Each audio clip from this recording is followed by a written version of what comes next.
Hello friends, welcome to my dining room. We've never done a video down here and I wanted to just show you the room where I actually hang my quilts when they're at home, and also just mention how I hang my quilts. So I want the quilts to hang flat to the wall so that they kind of look like paintings, how paintings would be hung. So what we use is flat aluminum bars. So they're very lightweight. Don't put a lot of weight onto a quilt, and they're nice and really thin and flat. So not only do I use one up in the top sleeve, and they just have been drilled out with holes on either end so that we can screw them flat to the wall up there, but then on the bottom I like to add this additional little sleeve so that I can run one through the bottom too to pull them down so they don't ripple and help them hang flat. So those are just cut to be a little bit inside the little sleeve so that they don't show, but they just add a nice little balancing weight there. So the tip that I'm going to show today is something I've been playing around with for the new flower blocks that I'm working on, and it's called ribbon embroidery. So I'm going to sit down here and we're going to take a look at what I've been learning and hope that you might want to play with too. So I've just hooped up some black Radiance, that wonderful new fabric that's part silk and part cotton because it has that really nice sheen to it. I'm using a 4mm wide silk embroidery ribbon. You can find that on Amazon and on Etsy in many different colors, and I'm using white. And I'm going to use the Petal Stitch. And I've been practicing, so you can see on this first one that I did, it's way too tight, and I actually kind of pulled it all the way through to the back. The second one, I overcompensated and made it way too loose, and now I'm getting just about the right arc, that a little arch into the petals that I want to make them a little bit more dimensional. And then this one's just a nice little smaller version. And you can see here that I've filled in that center area with some stacked little French knots. So I'm just going to show you the stitch that I've been using. With this, I'm using a chenille needle, so I can easily thread this and get it through. I'm just going to flatten out this ribbon right now. So I've come up from the bottom. I'm just going to straighten this out a little bit, but still give it just a little bit of give on it. And then I'm actually going to go down through the center of this ribbon. It's a very delicate silk little ribbon, so you have to be a little bit gentle with it.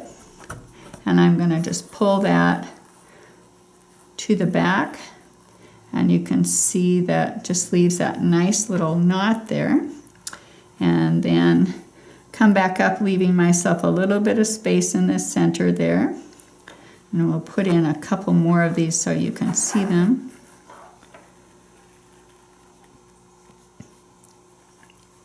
So just a little give, but not too much.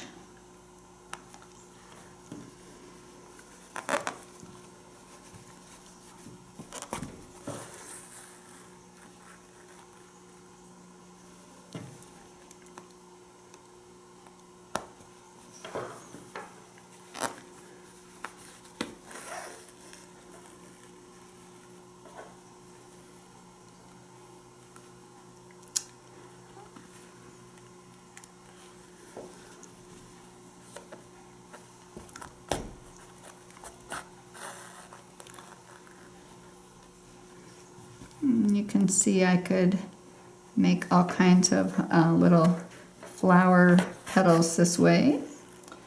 I'm just going to put in one more, and then I want to show you that I've been actually over dyeing them too to add some color in them, because what I'd like to practice doing is some French knots. So there I've got some little petals started, and I'm just going to take a small little brush, get some water on it, and then I'm going to take my wonderful paint crayons that we have in my store that we sell in the little kits, and I'm just going to pick up some pigment on there.